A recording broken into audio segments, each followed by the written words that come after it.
میری شادی کو ابھی 3 مہینے ہوئے تھے کہ میری بیوی کے مرنے کی اندھوناک خبر ملی۔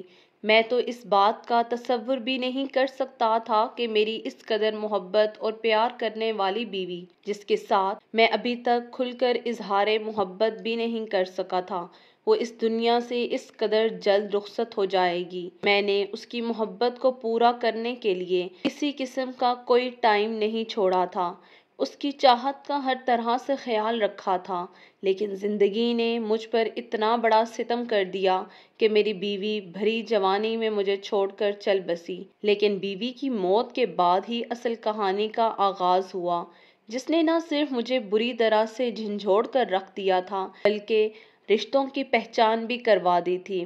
جیسے میری بیوی کی مرنے کی خبر پھیلی تو بیوی کے میکے والے گھر آ گئے۔ شدید غم و غصے کے عالم میں اس کی ماں مجھے لعن طعن کرنے لگی اور کہنے لگی کہ تو نے ہی میری بیٹی کو مارا ہے۔ وہ شادی کے وقت تو بے حد خوش تھی اور ہم سے کہہ رہی تھی کہ اب اس گھر سے بس اس کا جنازہ ہی نکلے گا، اور تو نے سچ میں اس کا جنازہ نکال دیا۔ تجھے ذرا بھی شرم نہ آئی؟ یقیناً تو نے ہماری بیٹی پر ظلم و ستم کے پہاڑ توڑے ہوں گے۔ وہ بیچاری کسی کو کچھ بتانے کے بجائے خود ہی گھٹ گھٹ کر مر گئی۔ میں چپ چاپ یہ ساری باتیں سن رہا تھا، اور اب میں انہیں کیا سمجھاتا؟ میں انہیں کیسے سمجھاتا کہ میں اس سے اگر بات کرنے کی کوشش کرتا تو وہ اپنا چہرہ دوسری جانب پھیر لیتی۔ اس سارے چوہے بلی کے کھیل میں 3 ماہ گزر چکے تھے اور مجھے احساس تک نہ ہوا تھا۔ لیکن اصل قیامت تو اب ٹوٹی تھی کہ کیونکہ میری ساس مجھے یہ کہہ رہی تھی کہ میری بیٹی کے ایک ایک گناہ کا حساب تمہیں دینا ہوگا، تم نے میری بیٹی پر ظلم و ستم کیے ہیں۔ اس کے علاوہ ایک اور بڑا واقعہ بھی ہو گیا جس نے مجھے زیادہ پریشان کیا۔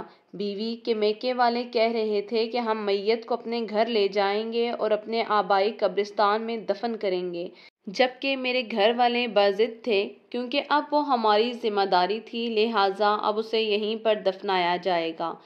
میں نے نوٹ کیا تھا آج بھی میری بیوی کے میکے سے ایک آدمی بہت زیادہ اصرار کر رہا تھا کہ اب ہم اسے کسی بھی صورت دفن نہیں ہونے دیں گے۔ تم نے اس کے جیتے جی بھی اس پر بہت ظلم کیے ہوں گے، لیکن اب ہم اسے مرنے کے بعد بھی یہاں نہیں چھوڑ سکتے۔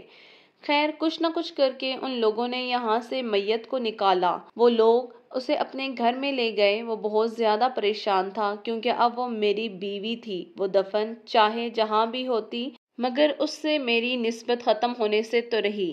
لیکن میں بھی ہمت کر کے اس کے ساتھ ہی وہاں چلا گیا۔ میں اپنی بیوی کو دفن کرتے وقت بہت زیادہ پریشان تھا۔ میں نے جب اس سے لحد میں اتارا تو میرا رو رو کر جسم کانپ رہا تھا۔ مجھے اپنی موت نظر آ رہی تھی اور میرا دل چاہ رہا تھا کہ میں اپنی بیوی کے ساتھ ہی اس دنیا سے چلا جاؤں۔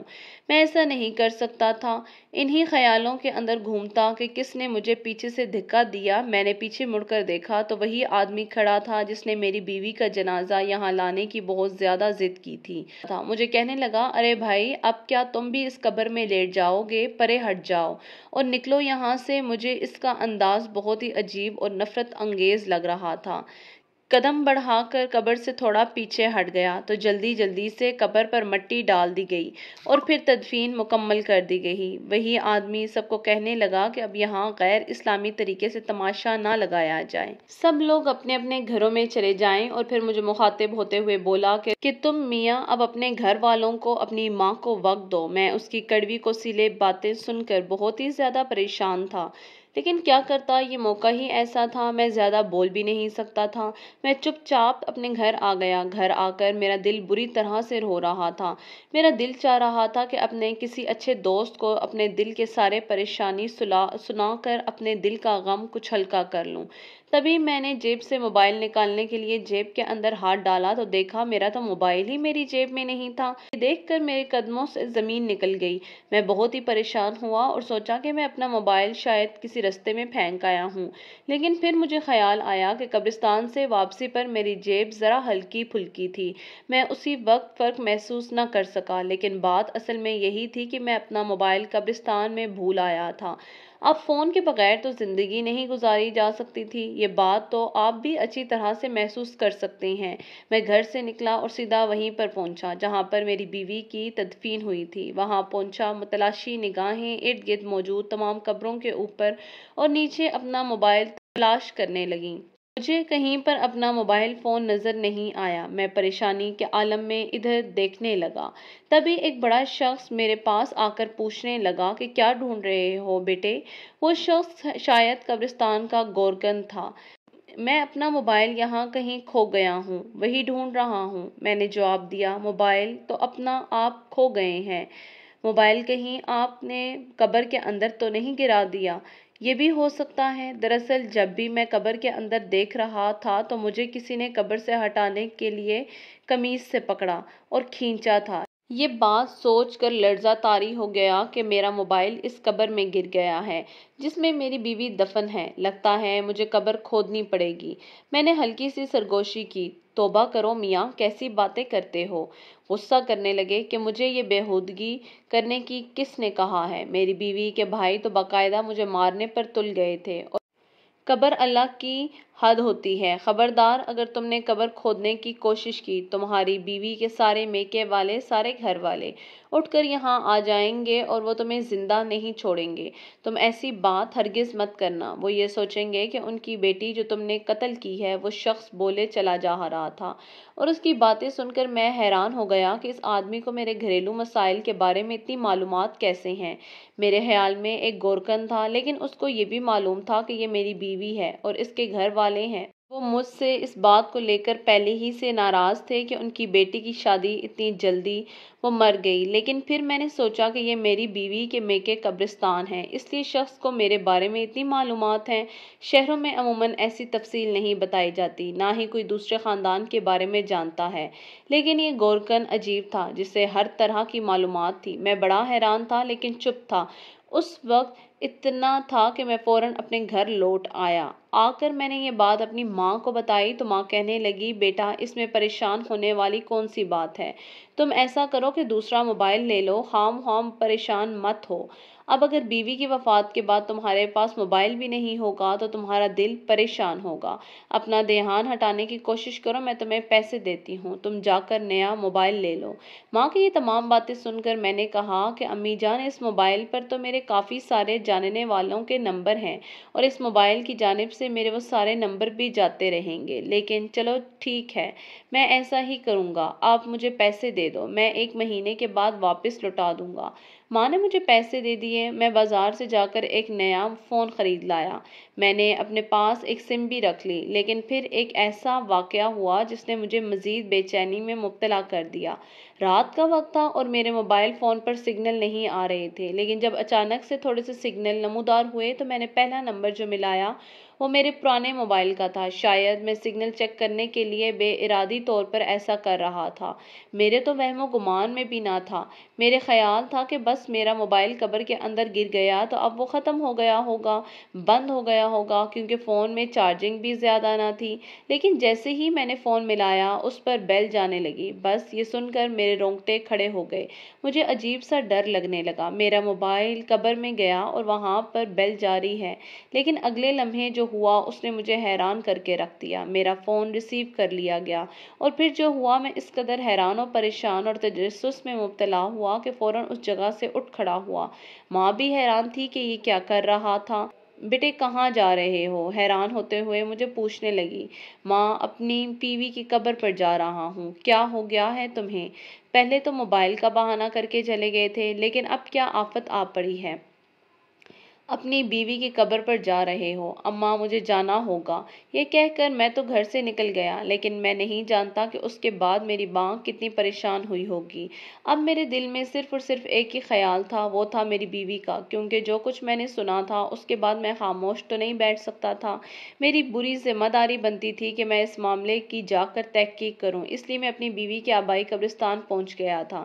لیکن میں نے جیسے ہی قبرستان کے اندر قدم رکھا تو گورکن نے مجھے بولا، ارے میاں، تم یہاں بار بار کیا ڈھونڈنے چلے آتے ہو؟ جو دیکھتے ہو غصے سے بولا۔ اور گورکن میاں آپ کا کیا کام ہے قبر کھودنا؟ آپ اپنے کام سے کام رکھیں۔ آپ مجھ سے بار بار سوال کیوں کرتے ہیں کہ میری یہاں میں آنے کی وجہ کیا ہے؟ تمہیں اس قبرستان کا نہیں پتا، میں یہاں گورکن ہوں۔ میں نے گورکن کو ساری باتیں بتا دی۔ اس کے چہرے پر ایک رنگ آیا اور ایک گزر گیا۔ اچھا، اس معاملے کے بارے میں کچھ نہیں جانتا، لیکن بیٹا ایک بات ضرور کہوں گا کہ اس کا تعلق تمہاری بیوی سے ہی ہے، تمہاری بیوی کی قبر سے نہیں، اور تم اپنی بیوی کے گھر والوں کے پاس جا کر اس کے بارے میں معلوم کرو۔ خود یہ سمجھ آ جائے گی میں کچھ بولوں گا تو وہ خیانت ہو جائے گی، اس لیے میں خود کو گنہگار نہیں کرنا چاہتا، تو خود جا کر معلوم کرو۔ عقل مند کے لیے اشارہ ہی کافی ہے۔ اب میں گورکن کی ساری باتیں سن کر سمجھ چکا تھا کہ مجھے کوئی بات نہیں بتانا چاہتا تھا، اس لیے کہ شاید اس نے میری بیوی کے گھر والوں سے کوئی رقم وصول کی ہوگی، یا جس وجہ سے وہ پوری بات مجھے نہیں بتا پا رہا تھا۔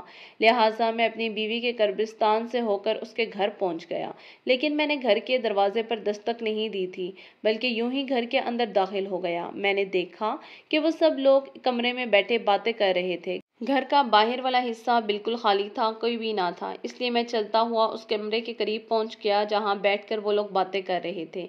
میں نے دیکھا تم سب کے چہروں پر بے پناہ غصہ تھا، مجھے لگا وہ ابھی اٹھ کر مجھے مارنا شروع کر دیں گے۔ وہ بات کر رہے تھے میری بیوی ہی کے بارے میں، لیکن سمجھ نہیں آ رہا تھا کہ وہ میری بیوی پر غصہ کیوں کر رہے تھے۔ تبھی میرا ہاتھ وہاں پر ایک پیالی پر لگا، پیالی گر کر ٹوٹ گئی، اور تب سب کی توجہ میرے اوپر آ گئی۔ وہ لوگ مجھے یوں دیکھنے لگے جیسے میں نے اس گھر میں چوری کر لی ہو۔ تم یہاں کیسے اور کب آئے؟ میری ساس نے مجھ سے پوچھا۔ اماں جی، میں آپ کو ایک بات بتانے کے لیے یہاں آیا ہوں۔ میں نے اپنی ساس کے چہرے پر ایک امید بھری نظر ڈالی۔ ہاں بیٹا، آؤ آؤ، میں تمہارا ہی انتظار کر رہی تھی۔ میرا انتظار؟ مگر وہ کیوں؟ میں نے حیران ہوتے ہوئے اپنی ساس سے پوچھا۔ بس بیٹا، حالات ہی کچھ ایسے ہیں، کیا کریں؟ تمہیں تو معلوم ہے کہ ہم ایک معمولی خاندان سے تعلق رکھتے تھے۔ میرا بھانجا کل سے گھر نہیں آ رہا، وہ ایسا غائب ہوا ہے کہ میری بہن بھی پریشان ہو گئی ہے، کہتی ہے کہ اپنے داماد سے کہہ کر میرے بھانجے کو کہیں سے ڈھونڈو، ورنہ میں مر جاؤں گی۔ میرا ایک ہی جوان بیٹا تھا، اگر وہ بھی نہ رہا تو میں کیا کروں گی؟ تم جانتے ہو نا کہ کافی عرصے سے ہماری ان کے ساتھ ناراضگی چل رہی ہے، لیکن اب اس موقع پر ہم دونوں خاندان والے ایک دوسرے کے بہت قریب ہو گئے ہیں۔ ساس کی باتیں سن کر میرا غم بھول گیا۔ اچھا ماں جی، میں آپ کا کام کر دوں گا، لیکن ابھی میں آپ کو اپنا مسئلہ بتانے آیا ہوں۔ مسئلے تو چلتے رہتے ہیں۔ پھر ساس نے میری بات کو یکسر نظر انداز کر لیا۔ لیکن تم پہلے میرا کام کر دو، اس کے بعد تم جو کچھ بھی کہو گے وہ کروں گی۔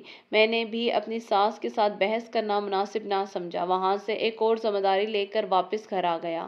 اپنی بیوی کی قبر کھولنا چاہتا تھا، اور چاہتا تھا کہ ایک بار اس کی قبر کھول کر اپنی تسلی کر لوں، کیونکہ جو کچھ میں نے سنا تھا، جو کچھ جانتا تھا، یہ سب سن کر میرا دل عجیب سا ہو گیا تھا۔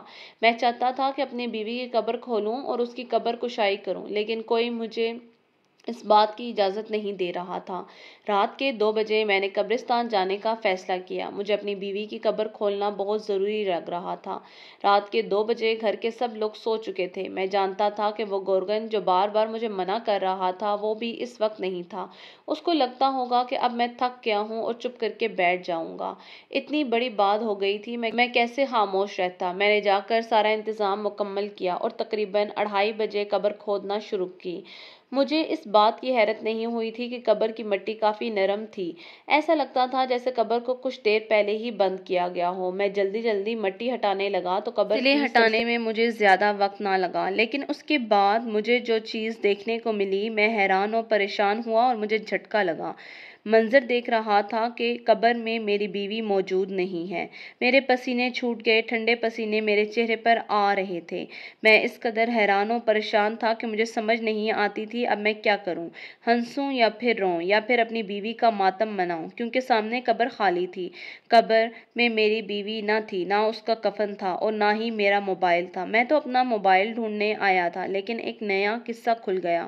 جب میں نے اپنا موبائل کان سے لگایا تو کسی نے میری میری کال اٹھائی تھی۔ اس بات سے پہلے مجھے لگا جیسے میرا موبائل قبر کے اندر نہیں رہا بلکہ میرا موبائل چوری کر لیا گیا ہے، لیکن جب میں نے اگلی بات سنی تو وہاں سے میرا سارا تجسس جاگا تھا۔ کچھ دیر تک ایسی آوازیں آتی رہیں جیسے ہواؤں کے جھکڑ چل رہے ہوں۔ اس کے بعد میرے کانوں میں سے ایک ایسی آواز پڑی کہ میری بیوی سخت عذاب میں ہے اور جب تک میں اس کے نام کا قرضہ ادا نہیں کر دیتا تب تک وہ یوں ہی تڑپتی رہے گی۔